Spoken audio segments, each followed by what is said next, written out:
كيفكم صبايا؟ راح نسوي اليوم كريسبي صدر الدجاج. بيلزمنا كاسة طحين، ملح، فلفل أحمر، كركم، فلفل أسود، هيل، زنجبيل، معلقتين نشا. بنقلبها منيح حتى يختلط كل البهارات مع بعض مع الطحين. بنضيف لها هون بيضة، معلقتين عصير الليمون،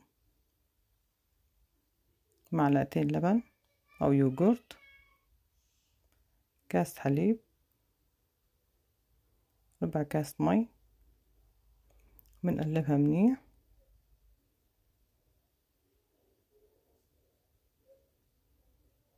حتى نحصل على عجينة طرية. بعدها بنضيف لها شوية توم، وبنضيف صدر الدجاج مغسول منيح ومقطع. بنحركها لحتى تتشرب التبلة.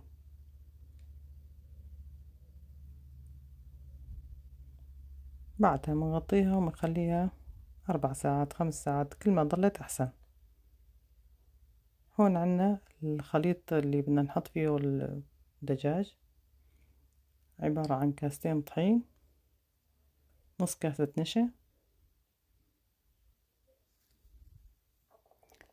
ظرفين بيكنج بودر،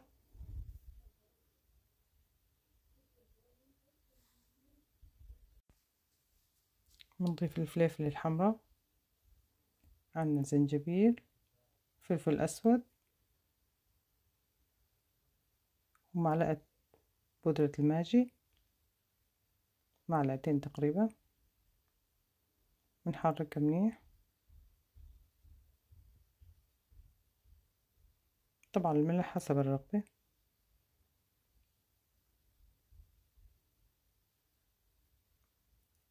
بعد ما ننتقع صدر الدجاج تقريبا 4 ساعات 5 ساعات، بنحطها بالخليط اللي سويناه،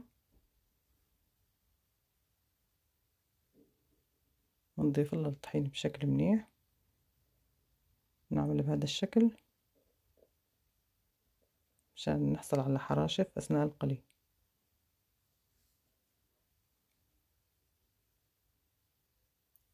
نعمل حتى يخلص كل الكمية.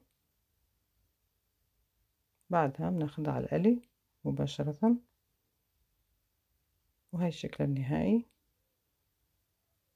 بيتقدم جنب الصوص الحد والمايونيز. أنا حاطة طريقة المايونيز عندكم بالصفحة، اللي بده يعرف شلون عملته فيه يدخل على الصفحة ويشوف طريقة المايونيز. وصحتين وعافية يا رب.